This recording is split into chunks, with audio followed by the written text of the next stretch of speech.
Abigail, and this is my story. Please like and subscribe. I was born to one of the biggest rock stars in the country. My dad was super famous and was known as Richard, the king of rock. After my mom left him, Dad was always in the news for his dating life.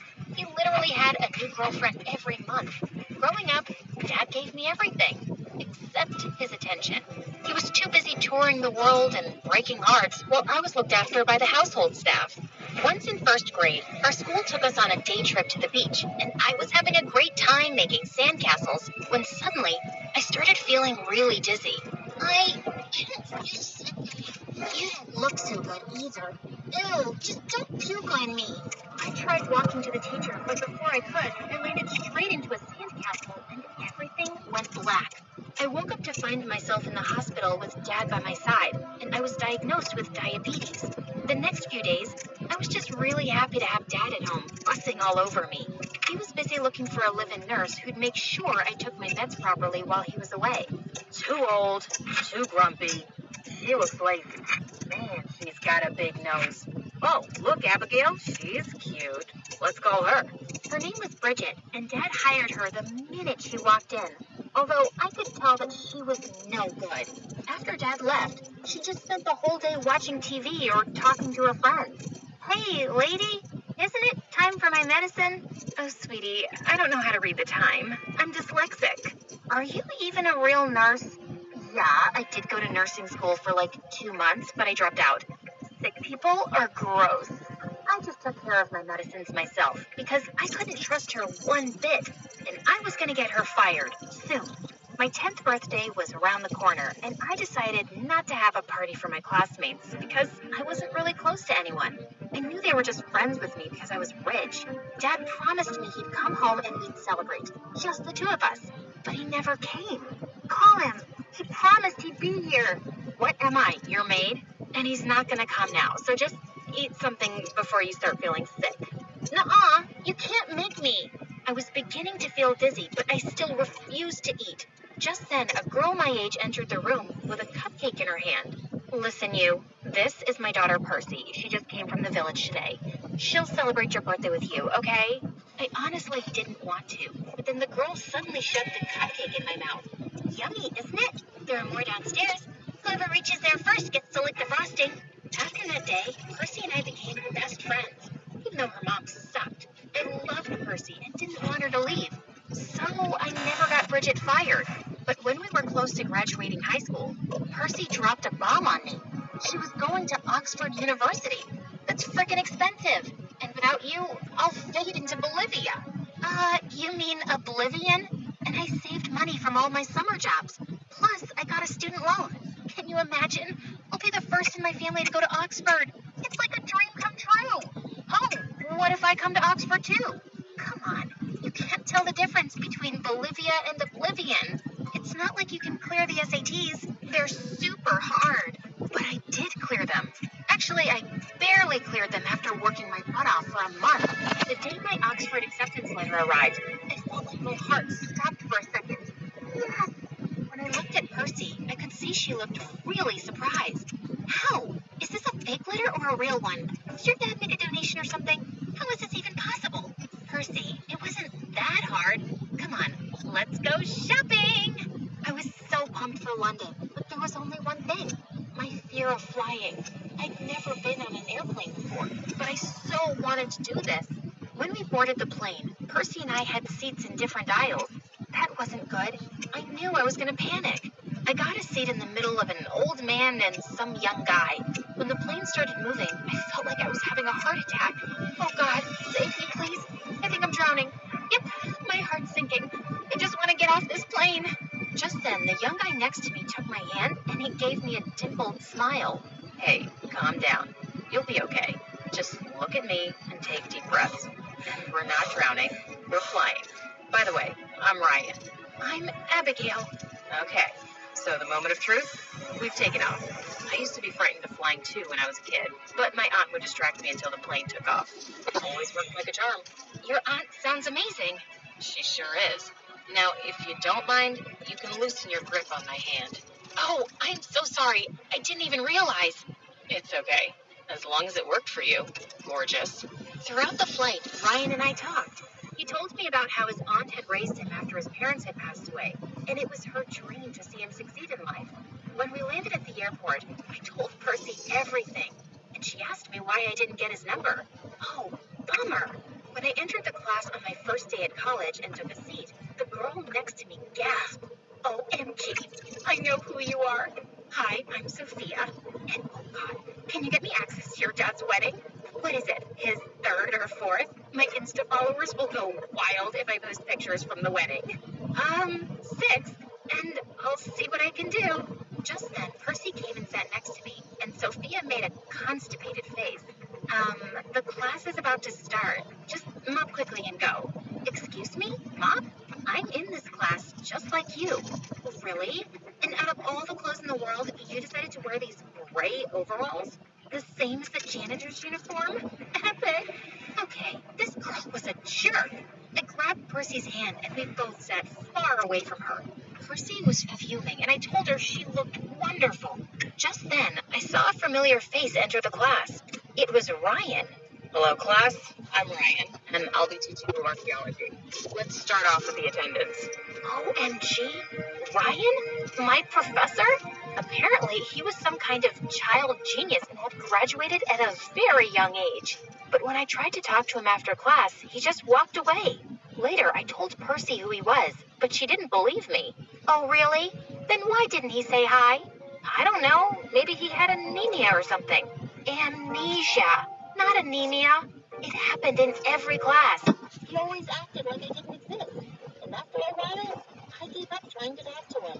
But one time, I was in the cafeteria, and just as I opened a can of soda, it exploded on the person in front of me. On Ryan. Oh no, I am so sorry. It was a mistake. Oh, I guess it just runs in the family. You guys just make mistakes and never mean any harm, right? Just leave it. Huh? What was that about? He walked away before I could ask, and I decided not to bother with it. I was here to study, and for the first time in my life, I was really enjoying it. Learning about prehistory captivated me, and I really wanted to become an archaeologist. A few weeks later, Percy got some bad news. Her mom was sick, and she had to go back for a few weeks. Give my love to Auntie, and don't worry, she'll be all right, promise. With Percy gone, I felt rather alone. But luckily, I made a few friends, and a week later attended a Halloween party with them, dressed as a vampire. I was having a great time, till I went to the bathroom and took off my mask. And Sophia turned up out of nowhere and started taking selfies with me. Wonderful. My followers are gonna go crazy. So, how are you, girl? Worse than I was a minute ago, because you're here now. Whoa, snappy. Is it because I showed your friend the mirror? Come on, she did look like a janitor that day. How do you even know her? She's my nanny's daughter, and we've been best friends since we were kids. And no one deserves to be here more than her. So please, don't talk trash about her if you don't want me to punch your face. When I got back to the main hall, an upbeat song came on, and a guy who was dressed as the Phantom of the Opera offered me his hand to dance. I was having a great time. And then the music turned to a slow number, and the guy pulled me close. He had his hand on my back. Just then I realized my zip was coming down, and he fixed it. Oh, thank you. Wait, is that you, Abigail? Ryan? Yeah, sorry. I didn't know it was you. I gotta go. He was about to walk away when I stopped him. Hey, what's the matter with you? Why do you keep acting like you have some problem with me? And what did you mean that day when you said it runs in the family? Why don't you ask your dad? My dad? What does he have to do with anything? He has a lot to do with me and my aunt. Ask him how he betrayed the woman who made him what he is today. He made my aunt fall for him, stole her music tunes, and then just dumped her one day like she meant nothing. Seeing her crumble after your dad's betrayal was the hardest time of my life. I'm sorry, Ryan. I know my dad isn't a saint, but what do I have to do with his past? It's not fair to judge me for something he did, and I never knew about it.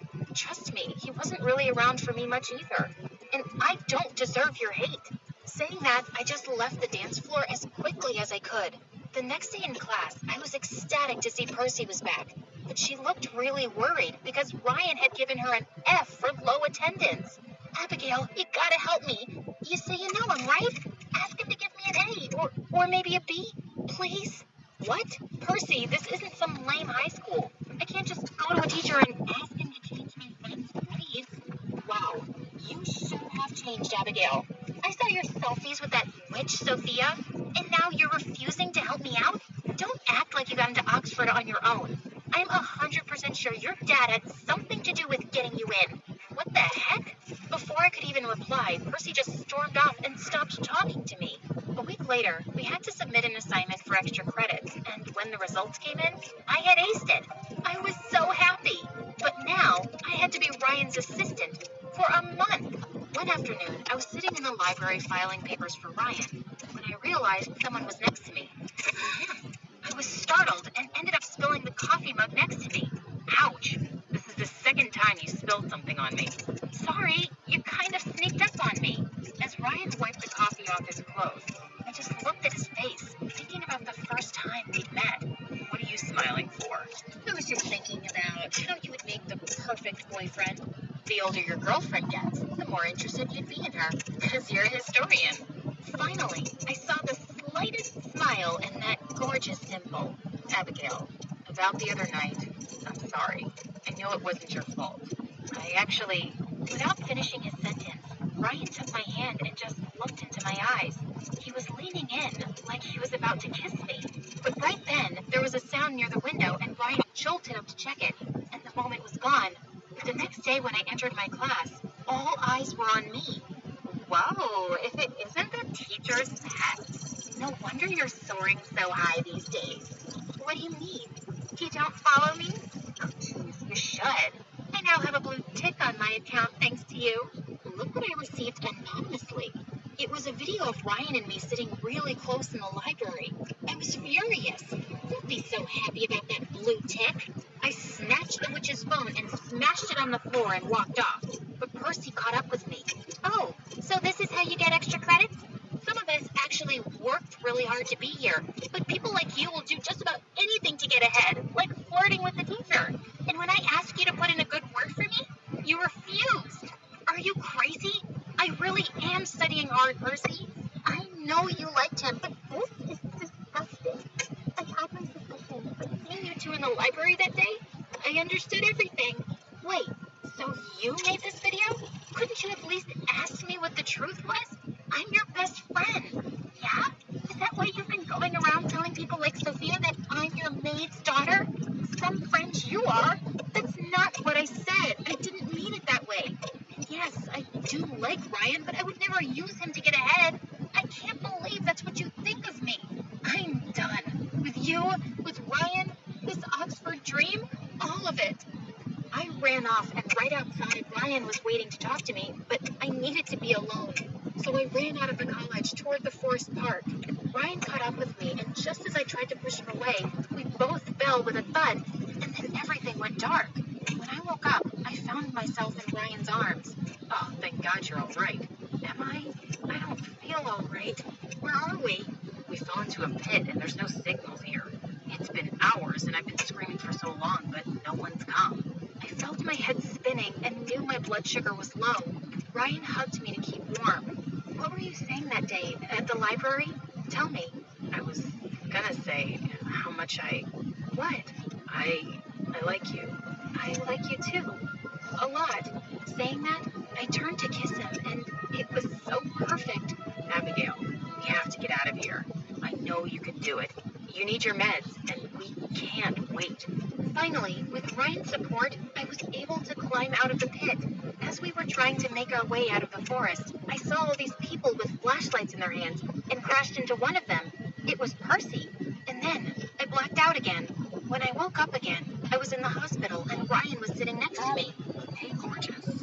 You had me worried. I know we have all the time in the world to talk, but there's someone who's been waiting eagerly for you to wake up. Ryan kissed me and left the room.